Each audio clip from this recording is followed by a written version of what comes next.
It is the belief that when we do things perfectly and look perfect, we can minimize and avoid the pain of blame, judgment, and shame. Perfectionism is a 20-ton shield that we lug around thinking it will protect us, when in fact, it is the thing that prevents us from being seen. Brené Brown, Daring Greatly.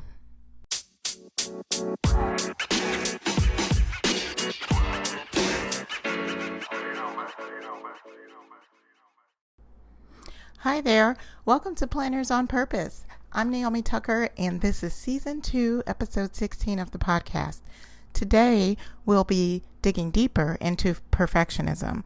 If you haven't listened to Episode 15, you may want to check that out before digging into this one. That is where the whole conversation around perfectionism started, so make sure to review that episode. Now, if you struggle with perfectionism in your life as an event planner, then this episode we'll explore perfectionism a little more and uncover why it can be so destructive to our worlds. So let's dig deeper, okay? But first, here are some notable mentions.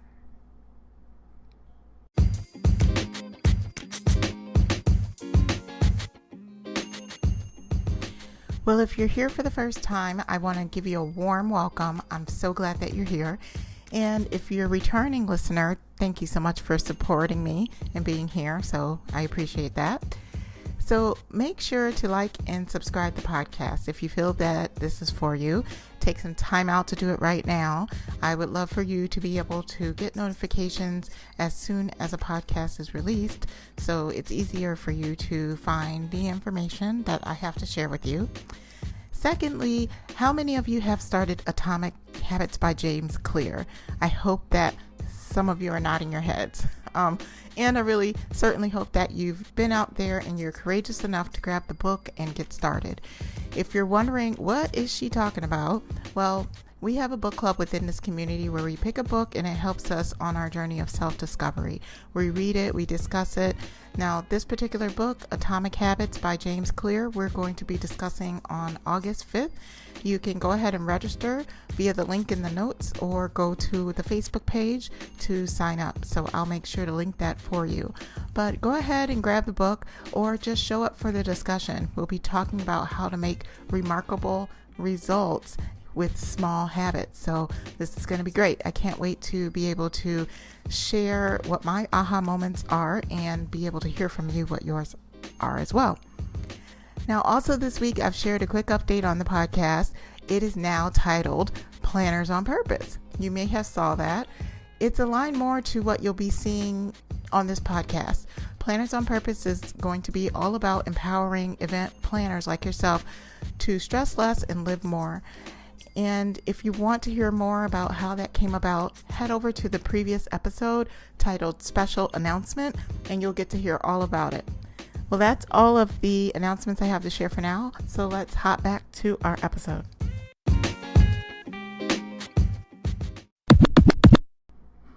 In today's episode, we'll be digging deeper into the concept of perfectionism. I wanted to answer the question of why perfectionism is so deadly, or why it can be ridden with destruction. Many planners have asked me, well, Naomi, our clients expect perfection, or if our service isn't perfect, then we're out of the game. Well, although these are some valid reasons where we have to ensure our service is superb and that we're planning the best event, this should not be the aim. Our aim shouldn't be perfection. Our aim should be progress. Remember, in our last episode, we talked about aiming for progress over perfection. Now, if you missed that episode, check it out. It's episode 15 of season 2, just a couple episodes back. I want to ask you a few questions, though. If you were trying to reach a level of perfect, what does it really take to get there? It has to take everything in the kitchen sink to ensure that you reach that level, right? And if we're measuring ourselves and our businesses against the level or the bar of perfect, then we're always going to be blocked from actually feeling that we've done our best, that we've achieved that excellent progress in whatever the journey is. I want to share a quote from Everything is Figureoutable. Marie Forleo shares her views on perfection, which I feel sums this up quite nicely. Perfectionism is deadly. It is harmful to your health, happiness, and productivity. In a sad, ironic twist, it's often the primary blocking device that prevents you from becoming, achieving, and feeling your best. Nothing about it is helpful. Wow. Perfectionism prevents you from becoming. That's powerful. And it's a really sobering statement because I feel like I've been there, and I'm sure you've been there too. Have you ever tried to do something, let's say, plan an event, and you have these high expectations of your client, and those expectations put a restraint on who you truly were, that your best ideas didn't come through, or you altered how you responded based on the client's culture and their expectation? Well then, my friend, you've prevented yourself from being and becoming truly who you are with that event. Has this happened to you? So perfectionism is about perception, and there's no way you can control perception no matter how much energy you put into it. So that means if your client expects perfection or has perception that they would like to have everything perfect, it's really not a battle you're going to win, my friends. So why even aim for it? Again, you should aim for progress. You should aim for doing the best you can. And you should aim for being supported, so much so that anything you do, your clients know and your boss knows that you did your best. And they are going to continue to aim for progress, not perfection. So, how can you change yourself even if your client changes their mindset to support progress and not perfection? How can you change their mindset? Well, I'm going to give you 3 tips on how to start working and encouraging their mindsets and even your mindset to shift from perfectionism. So are you ready? Grab a pen, grab a piece of paper, write these down because I really want you to remember them. Number 1, you should know the difference between daring leadership and armored leadership. So I want to give credit where credit is due to Brené Brown here in her book, Dare to Lead. If you haven't read that book and you're looking to level up on yourself as a leader, I recommend you pick up that book. I do not get paid for saying that. Go ahead and pick up Brené's work in Dare to Lead. She truly has done the work, and she is really the expert in this area. So I will reference it here on the podcast so that you have it. So it will be linked in the show notes. Now, in her book, she talks about the concepts of daring leadership versus armored leadership. Now, just from the sound of it, which one of those phrases makes you really feel better? Is it daring leadership or armored leadership? Well, if I were to guess, you might say that armored leadership just sounds like and feels like a little bit more protective, right? Now that's the tricky thing because it helps you to understand perfectionism a bit better. Armored leadership is the type of leadership that fosters fear. It actually supports fear of failure. It thrives off of how much that those are in support of armored leadership, they can do everything that they can not to fail. And that includes managing with shame, being defensive, or seeking to get approval. The approval that one gets in armored leadership or perfectionistic mindsets are external. In this type of leadership, you're praised for your achievements, you follow the rules, and you think that you are what you accomplish, that you have to prove it. You have to be perfect. You have to perform. And ultimately, that route, although it sounds like it's like great, that route leads to extreme shame, depression, anxiety, addiction, and missed opportunities. So it is self-destructive and has unattainable goals attached. You'll end up feeling like you aren't enough and that everything's your fault. You don't want to function from an armored leadership.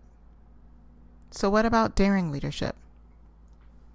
Well, daring leadership, although it makes you feel uncomfortable, it is a good type of uncomfortable. What do I mean? I mean, it sounds risky, but big risks are big rewards, right? Daring leaders practice gratitude. I mean, all of the time. Daring leaders keep journals of gratitude and put notes of gratitude on their phones. They have joy in the very small milestones, and they don't forebode joy until there's a perfect win. They're always thanking, appreciating their teams, even of the small wins. You see daring leaders break down all of the perfectionist constructs that exist by doing small supportive moves of celebration that provide real comfort. Daring leaders respect the boundaries of their team. They put healthy boundaries in place for their teams as well. So if you want to know about boundaries, go back to episode 4 and 5 of this season, and I'll talk to you about setting up healthy boundaries for your team. When we support our teams in these areas, you'll see those walls of perfectionism just crumble. Daring leaders make sure that people feel at home, feel supported, no matter what. They foster a sense of belonging that isn't dependent on performance, and they have boundaries, but when put in place, it allows them to be able to regroup and see how progress can happen. Now, I know that was a long one, but it's so very important. Knowing the difference between how you lead and how you're being led is so very key. Once you know, you can change your actions and those of your team. And eventually, daring leadership will catch on, and even your clients will see that something's different, and they may change as well. So number 2 is have conversations about perfectionism with your teams and clients. Teams that are willing to have a conversation about perfectionism will move very far in the effort to combat it. Consider have a conversation with your team. Even if you don't have a team, maybe suggest Brené Brown's book as a book club selection within your organization. Maybe everyone can read it and learn together. Now, if a book club discussion is too much for your team, perhaps have an open conversation with your leader, or talk to them about your learnings on perfectionism and encourage them to have a discussion on it. Thinking about perfectionism in the right way and having frequent conversations will help your team break down these guards that exist. Now, my team and I did a walkthrough of this book, Brené Brown, and I tell you that the most conversation we had on the book was the section on perfectionism. It is real, folks, and it does real damage. I've seen perfectionism work its snarly hands into every aspect of event planning. Where do I see it the most? I see it most in executing an event. That's where everything comes together. Anything that is missing, any pitfalls, will come in light of the fulfillment of the event, or when everything comes together. When it does, someone has to be on the line and be held accountable, right? And while much of that is true, it highlights having these conversations about perfectionism and the expectations around it are highly important when it comes to clients. It's great to have good expectations with your team and practice daring leadership. However, with your clients, it has to be massaged in every single planning call.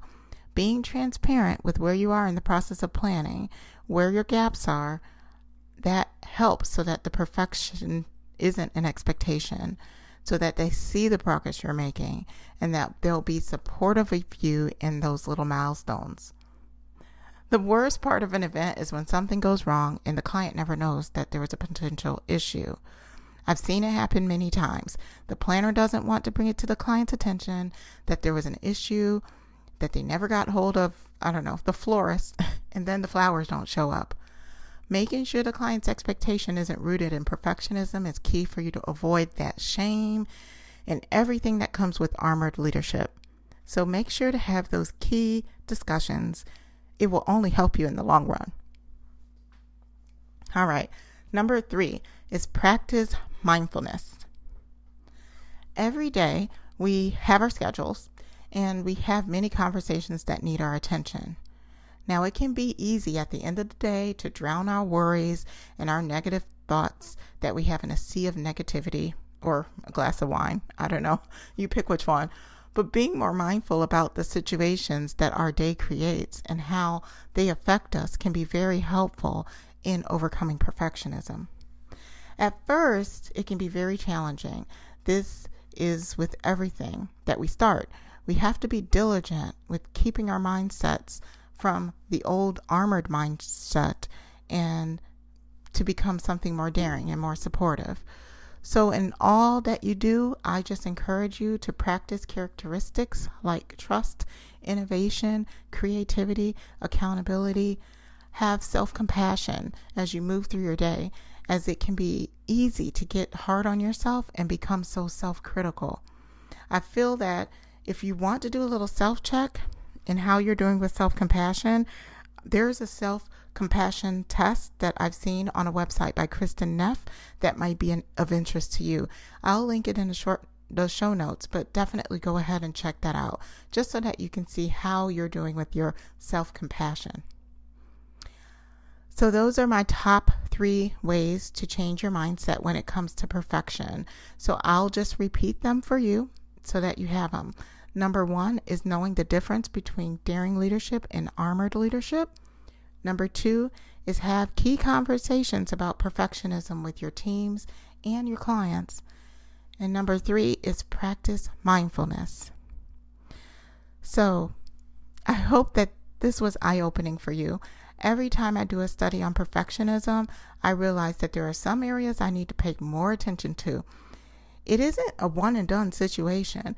It's one of those things that you have to constantly look at, constantly reevaluate in our lives and in our expectations of others and make adjustments as needed. Now, I want to help you out there. I have a quick freebie for relating to perfectionism. It's called the Uproot Perfectionism Worksheet. This worksheet will walk you through the areas of your life that you may need to take a look at and create a plan for yourself with the boundaries and how you'll overcome it. I'll also make sure that it's included in the show notes, so make sure to check that out. All right, so before I lose my voice, I want to know if you have battled with perfectionism. If you have a story, I would love to hear it. Reach out to me by leaving me a voicemail on Anchor or visiting my website, clicking on that Contact Me button at the top, and drop me a note there. Or just finally, you can always email me at info@plannersonpurpose.com. I hope that you enjoyed this episode, and I encourage you to take these simple steps to overcome perfectionism. Enjoy your day.